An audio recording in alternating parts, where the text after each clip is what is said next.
So, after 3 years of radio silence with nothing to go off of but this cool, moody reveal teaser image, we finally got the first season of Batman Caped Crusader on our hands. To be honest, I completely forgot this show was even coming, with no news until just a few months before release, and reports of the crew having to shop around for platforms to stream on. I thought this was going to be one of those shows that was unceremoniously cancelled before it got a chance to leave a mark on the Batman franchise as a whole, but not only was it not cancelled despite originally being scrapped by HBO Max, it's already been greenlit for a second season. I was pretty hyped when this was announced back in 2021, being primarily inspired by the golden age of Batman comics, which I have a soft spot for, taking place in the 40s and mid-50s, as well as being more akin to pulp comics at the time rather than the standard superhero fare we associate with Batman nowadays. And the show's got quite the pedigree behind it, with the head showrunner being Bruce Timm, one of the leading minds behind Batman the Animated Series and the resulting DC Animated Universe. Producers including J.J. Abrams and Matt Reeves, director of The Batman, which I adore, and having quite a few writers who worked on the comics pitching in for some of the episodes, including Ed Brubaker, who was involved with stories like No Man's Land, as well as being the writer responsible for revamping Catwoman back in the early 2000s into what we see her as today. We've also got Greg Rucka, who wrote Detective Comics for a while, as well as co-writing Gotham Central with the aforementioned Brubaker, a procedural focusing on the day-to-day operations that the GCPD, which this show does feel like it takes some cues from. So needless to say, this show's packed to the brim with a crew who knows what they're doing when it comes to Gotham and her citizens, but does that necessarily lead to a great show by its own merits? Well, let's find out as we dive into the first season of Batman Caped Crusader. Now, before we get into the contents of the show itself, I want to address two elephants in the room. One, as far as spoilers go, I won't be discussing anything too plot sensitive, so consider this a mild spoiler warning. And two, a main criticism of this show is that it pales in comparison to Batman the Animated Series. You're not going to be getting any of that here. Not only because, in the eyes of fans, that show set such an astronomically high standard that nothing can ever live up to, but also because I believe everything should be judged by its own merits, not compared to a completely unrelated show. The show isn't a continuation of BTAS, nor is it trying to be, so for the sake of fairness, you won't see me holding up to that standard, simply what the show itself does. In case you're not aware, this show is a period piece set nebulously around the 1940s, so as far from the Bat God with a gadget for everything, this is a Batman and a Gotham as basic as you can get, which is reflected in the designs and the art style. Everything has that gothic art deco look that BTAS also drew inspiration from. Not a single computer in sight, and everyone's got Tommy guns and revolvers.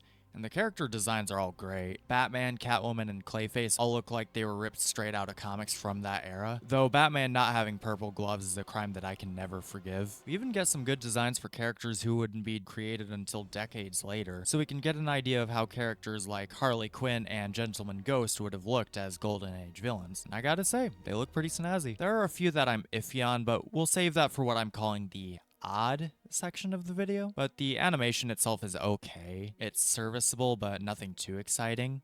Any given frame can be downright beautiful, but awkward and stilted in motion, especially during fight scenes. I know Batman isn't the most expressive guy around, but his walk cycle here looks like he's about to shove someone into an animatronic suit. The intro is pretty cool though. It just boils down to clips from the show with a noir filter over it.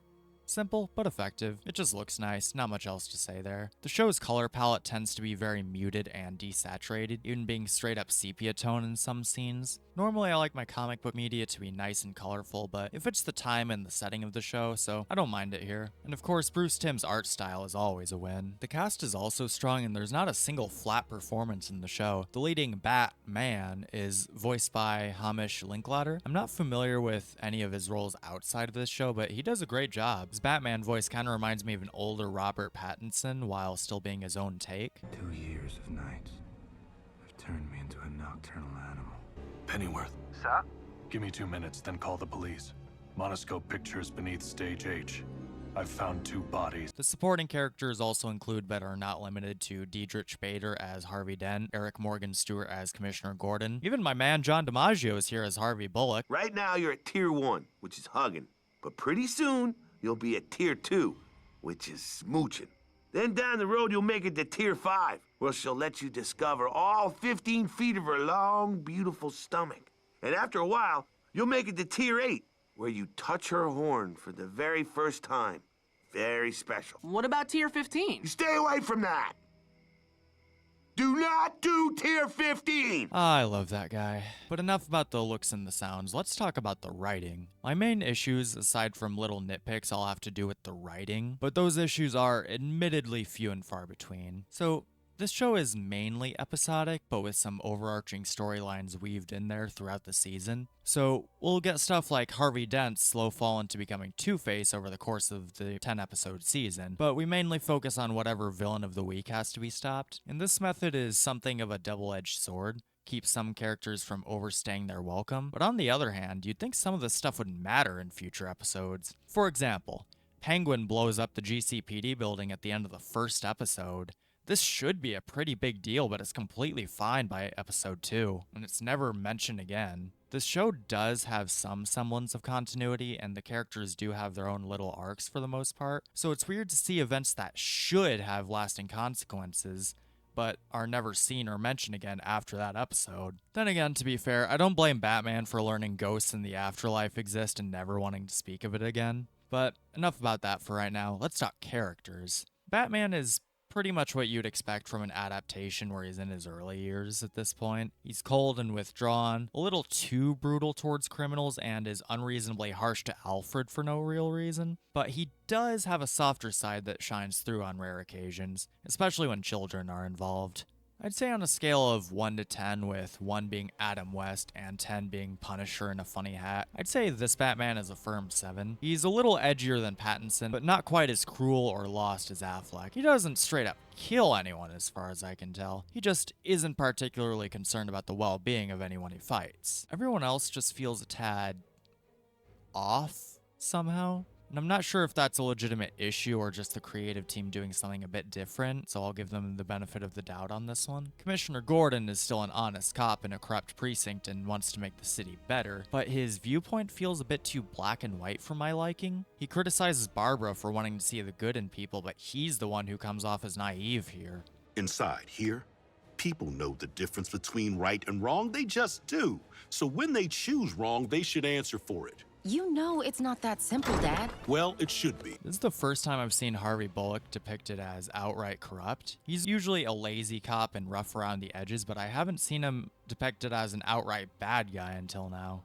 It's certainly an interesting choice. I wonder if he's going to continue being a rotten cop over the course of the show, or if they'll set up some kind of redemption story in future seasons. Same with Harvey Dent. Huh.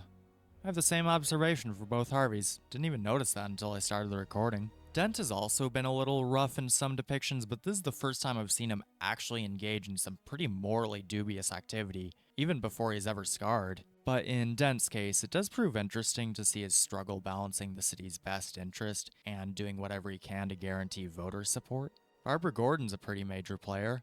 Not surprising given Bruce Timm's fondness for the character, but no cape yet. In this, she's a public defense attorney, which is something I actually really dig for her. That feels like a great fit given her devotion to justice. She's one of the better written characters in the show. No real complaints with her. But onto the villains. I think the villains are where things get fun. So I won't get into every single villain featured on the show because these videos get long enough as it is. But there are a few I'd like to mention. We get Basil Carlo, the original Clayface, and a fun hybrid of his original serial killer roots, mixed with the modern shapeshifter twist of the character. He underwent some unethical experiments so he could play any role, and the funniest moment in the entire show for me is watching him just get roasted for overacting. Villain is the part I was born to play. Oh, for the love of Pete. I don't believe you. I don't believe your performance. You're chewing on scenery, relying on makeup effects to enhance weak characterization. We got Onomatopoeia for one episode. He's a Green Arrow villain, but that's fine, he can be here. His whole gimmick is that he's a serial killer, or in this show's case, a hitman, who communicates entirely in sound effects. He's someone I've been wanting to see outside of comics for years, especially in Arrow, but he never showed up there, unfortunately. People told me for years that he just wouldn't work outside of comics, and I think I see why now. He's supposed to be a serious threat, but listening to him narrate the fights he's in is way funnier than I think it was ever intended to be. Swish, crack, stop, whoosh, bam, bam, bam. Last villain I'd like to mention here is Harley Quinn. I think what they did with Harley is really interesting here, both because she wasn't a Golden Age character, only being created in 1992 specifically for BTAS, and because there's no Joker here. Between this and Telltale, it's really interesting seeing how creators tweak Harley's motivations when the Joker isn't involved with her downfall. Here, she takes the clown motif as a metaphor for the court jesters taking over the kingdom from the kings. Or in her case, she's targeting her rich and powerful clients who, despite having regular therapy sessions, make no progress and simply don't care for how many average citizens they hurt for their own success. Rupert Thorne is basically the overarching antagonist for this season. Most of the episode plots tie back to him in some way, shape, or form, and I suspect that he symbolizes the old school gangster that's soon going to be phased into irrelevance with the rise of costume shenanigans. Like the theme of Long Halloween without actually adapting Long Halloween. He's not what I would call a particularly compelling villain, but he gets the job done. My only note for Thorne is that I like that he takes active interest in his son and actually devotes quality time to him, which is something we rarely see with mob boss characters, not only in Batman stuff, but in media in general. I'd also like to give a quick shout out to the soundtrack. It's composed by Friedrich Wiedmann, and I'm not a music guy, so I have no idea what I'm talking about here, but we get some nice orchestral tunes fitting for the era, nice and moody. Feels like a nice medium between Shirley Walker's work on BTAS and Danny Elfman's compositions in the Tim Burton movies. If you've listened to both of those soundtracks, you'll get what I mean. So now we've reached the odd part of the video. These are observations and thoughts about aspects of the show that I don't particularly find bad per se, just odd. The show does take liberties with the characters, some more glaringly obvious than others. Nocturna, a character Bruce Timm originally planned for BTAS, gets to show up here after 30 years, only here she's a child?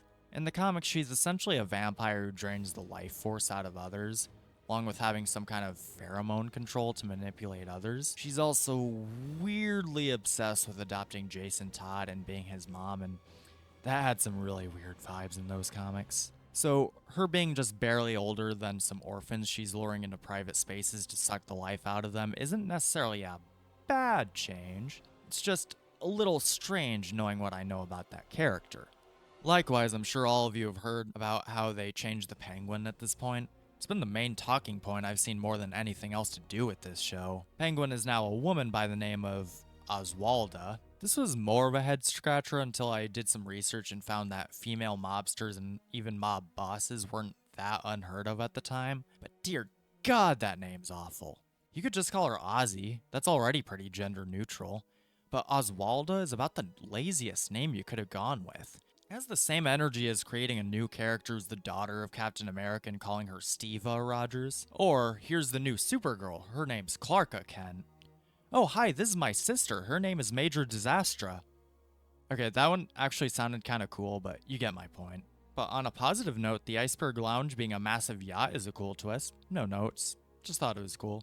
The thing I find bizarre here, though, isn't even so much the change itself, but the reason for it. Bruce Timm went on record saying that there's a lack of good female Batman villains, so they gender flip Penguin since that's a character who doesn't have much going on to begin with. This is really baffling because in this same show, they did a pretty good job with Catwoman, Nocturne, and Harley Quinn. He already had a pretty good track record in BTAS with characters like Red Claw, Baby Doll, and Roxy Rocket. Can even take other female villains from the comics like Peyton Riley's ventriloquist. I think she would have been a good fit for the show. Ultimately, I don't really care about Penguin one way or the other. She's fine in her Spotlight episode, I just can't wrap my head around the logic here. And now for the thing that's actually bugged me more. I've rewritten this specific section a good 4 times here just to make sure my point comes across clearly, because it can very easily be misconstrued. I will freely admit that. Alright, here we go. I feel this show doesn't quite make full use out of its setting. No one really talks or acts like they're in the 1940s, which this is very clearly when the show is supposed to be set in, rather than ambiguously timeless like BTAS. The reason I bring this up is because despite the setting, everyone involved tends to have modern sensibilities, which definitely wasn't the case back then. Case in point, characters like the Gordons and Renee Montoya. As you can see, Commissioner Gordon was recast as a black man, and Barbara was as well because, obviously, that's his daughter. If I had to guess, this is probably Matt Reeves' decision to reflect Jeffrey Wright playing Gordon in the movies. Difference being those movies are very clearly set in the modern day, so a black cop with a fairly high rank in the authority that rank entails wouldn't be cause to bat an eye. But I feel like this should cause him way more issues in this show, especially being the commissioner. People of color being officers back then and even further back wasn't entirely unheard of, but it was relatively rare and usually relegated specifically to segregated black neighborhoods. So being the commissioner of the entire police department just doesn't seem like something that'd happen. And Barbara being a public defense attorney, again, being a black lawyer wasn't totally unheard of, but also not nearly as common as it's presented here. She's framed as having a stellar track record, which is great for her, but in a real-world setting, I'm not totally convinced that she'd have such a spotless record with winning cases, given the kind of mindset that'd permeate the average jury back then. And Renee Montoya, I imagine, would have it the worst. She's not only a Hispanic woman on the force, but she's also openly a lesbian. Now, this isn't anything new. This is what she's been like since her inception. But in the 1940s, any one of these things would cause issues for her day-to-day life and career, but all three? Being a woman on the force alone would be cause for her to get all sorts of scrap slung her way, let alone anything else, not getting promoted to the head of the anti-Batman task force. And even being rumored to be a girl who likes girls would paint a target on her back, but being openly affectionate to her female date in a public setting would cause such a massive scandal it's not even funny. All that is to say, I'm not sure why Tim chose to place the show's events in this era if he isn't going to reflect the times. I feel this kind of cognitive dissonance with it all, acting as if these things were never issues when they very much were. I don't expect Batman to look directly into the camera and monologue on how racism is bad, but ignoring it entirely just feels like revisionist history. Maybe the team just didn't want to address that kind of heavy subject matter. I can respect that, but it just leads to a feeling of taking the golden age and applying it as light set dressing, rather than due to an actual love and understanding of the fiction or history of the times. I know some friends of mine were hesitant for one reason or another, such as J.J. Abrams being an executive producer on the show, but if anyone's presence is really felt here, it's Matt Reeves. It can almost feel like an animated sequel to his movies. The similar tones and how this Batman sounds and acts,